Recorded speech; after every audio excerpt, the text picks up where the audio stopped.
ಇನ್ನು ಲೋಕಾಯುಕ್ತ ತನಿಖೆ ಬಗ್ಗೆ ಬಿಜೆಪಿ ನಾಯಕರ ಅನುಮಾನ ವಿಚಾರಕ್ಕೆ ಸಂಬಂಧಪಟ್ಟಂತೆ ಸಚಿವ ಸಂತೋಷ್ ಲಾಡ್ ಅವರು ಕೂಡ ಈಗ ತಿರುಗೇಟನ್ನ ಕೊಡ್ತಾ ಇದ್ದಾರೆ. ಕೇಸರಿ ಪಡೆ ಆರೋಪಕ್ಕೆ ಸಚಿವ ಸಂತೋಷ್ ಲಾಡ್ ಈಗ ಟಕ್ಕರ್ ಕೊಟ್ಟಿದ್ದಾರೆ.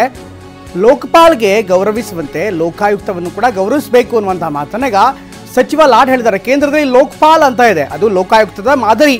ಹೀಗಾಗಿ ಅದಕ್ಕೆ ಯಾವ ರೀತಿ ಗೌರವ ಕೊಡ್ತೀವೋ ಇದಕ್ಕೂ ಲೋಕಾಯುಕ್ತಕ್ಕೂ ಕೊಡಬೇಕು. ನ್ಯಾಯಾಂಗದಲ್ಲಿ ಏನು ಚರ್ಚೆ ಆಗುತ್ತೆ, ಡಿಬೇಟ್ ಆಗಿದೆ, ಅದೆಲ್ಲವೂ ಕೂಡ ಇಂಪಾರ್ಟೆಂಟೇ. ನಾನು ಅದರ ಬಗ್ಗೆ ಮಾತನಾಡೋದ್ರಲ್ಲಿ ಅರ್ಥವೇ ಇಲ್ಲ ಅಂತ ಲಾಡ್ ಹೇಳಿಕೆಯನ್ನು ಕೊಟ್ಟಿದ್ದಾರೆ. ಏನಿದೆ, ಒಂದು ಮೇಲೆ ಲೋಕಪಾಲ್ ಇದೆ, ಲೋಕಪಾಲ್ ಸಂಸ್ಥೆಗೆ ಏನು ಗೌರವಿಸ್ಬೇಕು ಹಂಗೆ ನಾವಿಲ್ಲಿ ನಮ್ಮ ಲೋಕಾಯುಕ್ತಗೆ ಸಲ್ಲಿಸ್ಬೇಕಂತ ನಮ್ಮ ವಾದ ಇರ್ತಕ್ಕಂಥದ್ದು. ಇದು ಹೆಂಗಿದ್ರು ನ್ಯಾಯಾಂಗದಾಗಿದೆ ಈಗ.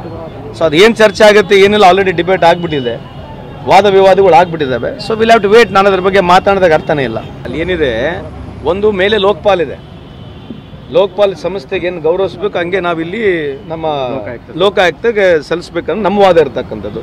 ಇದು ಹೆಂಗಿದ್ರು ನ್ಯಾಯಾಂಗದಾಗಿದೆ ಈಗ. ಸೊ ಅದು ಏನು ಚರ್ಚೆ ಆಗುತ್ತೆ ಏನಿಲ್ಲ, ಆಲ್ರೆಡಿ ಡಿಬೇಟ್ ಆಗಿಬಿಟ್ಟಿದೆ, ವಾದ ವಿವಾದಗಳು ಆಗ್ಬಿಟ್ಟಿದ್ದಾವೆ. So will have to wait. ನಾನು ಅದ್ರ ಬಗ್ಗೆ ಮಾತಾಡೋದಾಗ ಅರ್ಥನೇ ಇಲ್ಲ.